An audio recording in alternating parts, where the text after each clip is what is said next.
નમસ્કાર મિત્રો, આજે આપણે વાત કરવાના છીએ શેઠ સાહેબ સાથે બનેલી ઘટના પર।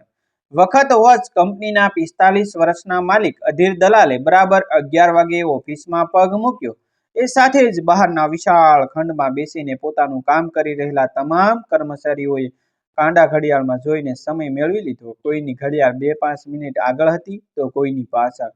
આ એમનો રોજનો ક્રમ હતો। ઘડિયાળ ખોટી હોઈ શકે, શેઠ નહીં। અધીર દલાલના પ્રત્યેક નિત્યક્રમ ઉપર સમયનું શાસન હતું। જિંદગીમાં કોઈ પણ ક્ષણે કોઈ પણ સમયે એમને મોડા પડવા માટે કોઈ બહાનું નહોતું અને વહેલા પહોંચવાનું કોઈ કારણ ન હતું। એમની છાતીની અંદર હૃદય ધબકવાને બદલે એક ઘડિયાળ ટીક ટીક ટીક કરતી હતી। એમની નિયમિતતાને નિકટથી જોનારાઓ તો મજાકમાં એમ કહેતા કે અધીર દલાલ પથારીમાંથી ઉઠે એ જોયા પછી જ સૂરજ ઉગે છે। આજે પણ અધીર દલાલ સમયસર હતા। 40ના ઓફિસની મોંઘી રિવોલ્વિંગ ચેરમાં બેસીને એક ક્ષણનો પણ બગાડ કર્યા વગર એમણે ઘંટડી વગાડીને પટાવાળાને બોલાવ્યો। પટાવાળાને બારણું ઉગાડીને અંદર આવતા વધુમાં વધુ 45 સેકન્ડનો સમય લેવાની છૂટ હતી। રાજુ દોડીને માત્ર 20 સેકન્ડમાં જ આવી ગયો। એને ખબર હતી કે મોડા પડવાની સજા શી હોય છે। એની પહેલાના 15 જેટલા પટાવાળા 1-2 સેકન્ડના વિલંબ માટે નોકરીથી હાથ ધોઈ બેઠા હતા।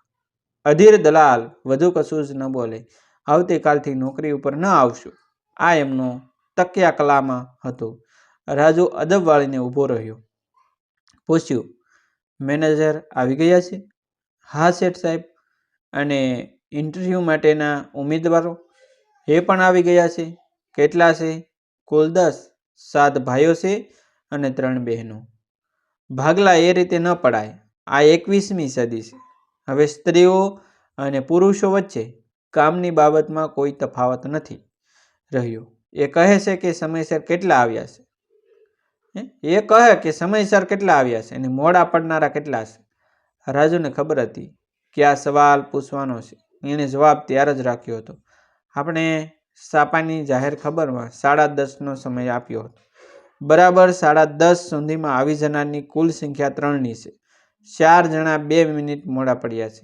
2 વ્યક્તિ 5 મિનિટ માટે અને છેલ્લો ઉમેદવાર હમણાં જ આવ્યો, તમારી પાછળ જ।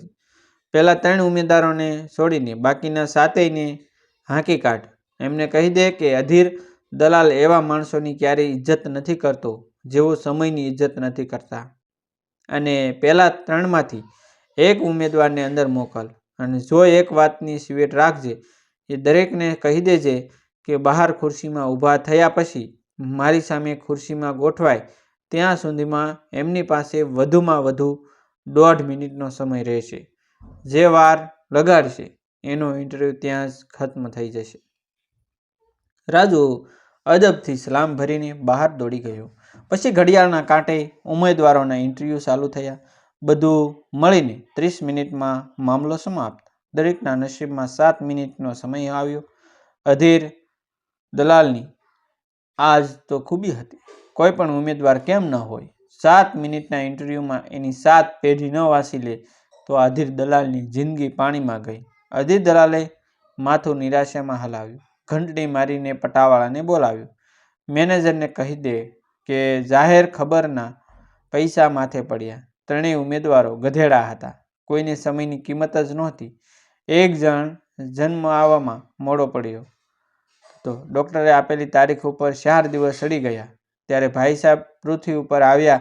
બીજા ગધેડાએ કોલેજમાં 1 વર્ષ બગાડ્યું, 20ને બદલે 21મે વર્ષે ગ્રેજ્યુએટ થયો। હું હા, લોકો નોકરીમાં શું ઉકાળવાના। અને ત્રીજો એ તો કંઈક ઠીક લાગતો હતો। ઠીક? અરે એના ઘરમાં એનો દાદો હજુ જીવે છે, 98 વર્ષનો થયો ડોસો, હજુ મરવાનું નામ નથી લેતો। માણસોને સમયસર મરતા પણ નથી આવડતું, એની ત્રીજી પેઢીને સમય પ્રમાણે જીવતા ક્યારે આવડશે?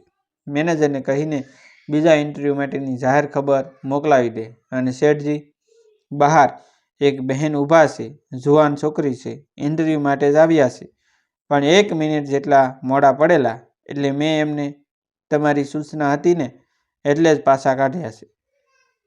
રાજુએ ધ્રુજતા અવાજે માહિતી આપી। તો હજુ કેમ ઊભી છે? ખબર નથી? પણ લાગે છે કે એને નોકરીની સખત જરૂર છે. અને મેં કેટલું કહ્યું પણ મારું માનતા નથી. કહે છે કે એકવાર મને તારા શેઠ જોડે વાત કરવા દે, પછી એ ના પાડશે તો હું ચાલી જઈશ. શેઠજી, મને લાગે છે કે હું એમને મોકલું અંદર. મોકલ અધીર. દલાલ બહારથી તો શાંત રહ્યા પણ અંદરથી બરાબરના ઘૂંઘવાઈ રહ્યા હતા. એક છોકરી નોકરી માટે આવી છે અને એમના હુકમનો અનાદર કરે છે. બારણું ખુલ્યું અને એક સુંદર યુવતી અંદર પ્રવેશી. ગભરાતી, કાંપતી, ઉતાવળા પગલાં ભરતી શેઠની સામે ટેબલની પેલી બાજુ ગોઠવાયેલી ખુરશીમાં એ બેસી ગઈ. શું નામ છે? અધીર દલાલે કરડાકીથી પૂછ્યું. શેણી. રૂપાળા હોઠો વચ્ચેથી રૂપકડું નામ ઝર્યું. સર, તમને તકલીફ આપવા બદલ હું દિલગીર છું, પણ મારે નોકરીની ખૂબ જરૂર છે.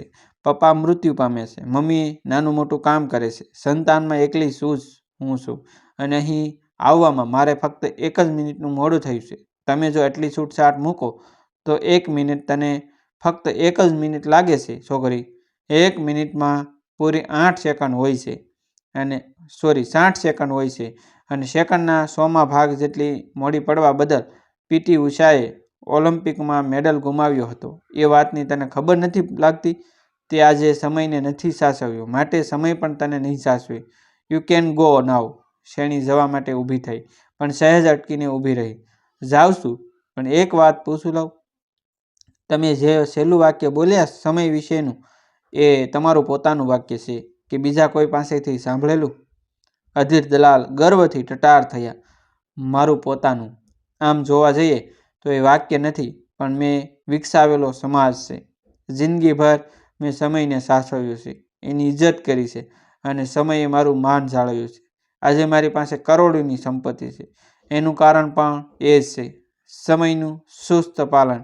શેણીની આંખોમાં રતાશ ફૂટી. અને કરોડપતિ હોવા છતાં તમે આજ સુધી એકલા છો, અપરિણિત છો.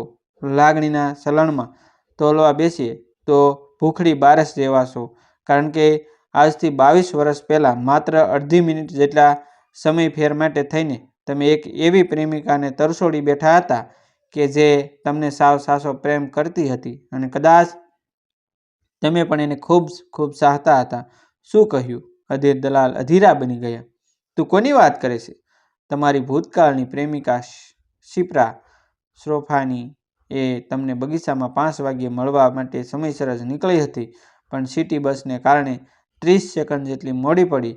તમે એ વખતે પણ આવા જ ગુણી હતા. એનું અપમાન કરીને પાછી કાઢી મૂકી. સમયનું માન રાખ્યું પણ પ્રેમિકાનું સન્માન ન જાળવ્યું. એ તો બાપડી સ્ત્રી હતી, પરણવાની મજબૂરી હતી એટલે પરણી ગઈ, પણ જિંદગી આખી દુઃખના પહાડ હેઠળ સગાતી રહી, માત્ર તમારા પાપને કારણે. શેઠ સ્પદ હતા. શેણી અત્યારે ક્યાં છે? તું એને કેવી રીતે ઓળખે? શિપ્રા એ મારી માનું નામ છે. એ મારી શ્રેષ્ઠ મિત્ર પણ છે. એણે મને તમારા વિશે બધી જ વાત કરી છે. માત્ર નામ નહોતું કહ્યું, પણ સમય વિશેના તમારા પાગલપણને મને તમારો પરિચય આપી દીધો હતો. Good bye. હું હવે જાઉં છું. અધીર દલાલ ઊભા થઈ ગયા. મને માફ કર દીકરી, હું મૂર્ખ હતો. ક્ષણોને સાચવવાની મથામણમાં શિપ્રાને ગુમાવી બેઠો. અરે, જિંદગીને જ હારી ગયો. આજે પહેલીવાર હું સમયને લાત મારું છું અને મારી પ્રેમિકાનું માન જાળવું છું. મેનેજર પાસેથી નોકરીનો ઓર્ડર લઈને ઘરે જજે. મિત્રો, આવા જ નવા જીવન ઉપયોગી મજેદાર વિડીયો જોવા માટે અમારી ચેનલ સાથે બન્યા રહેજો. અમારી ચેનલને સબસ્ક્રાઈબ કરી દો. થેન્ક યુ મિત્રો. મળશું આપણે એક નવા વિડીયો સાથે.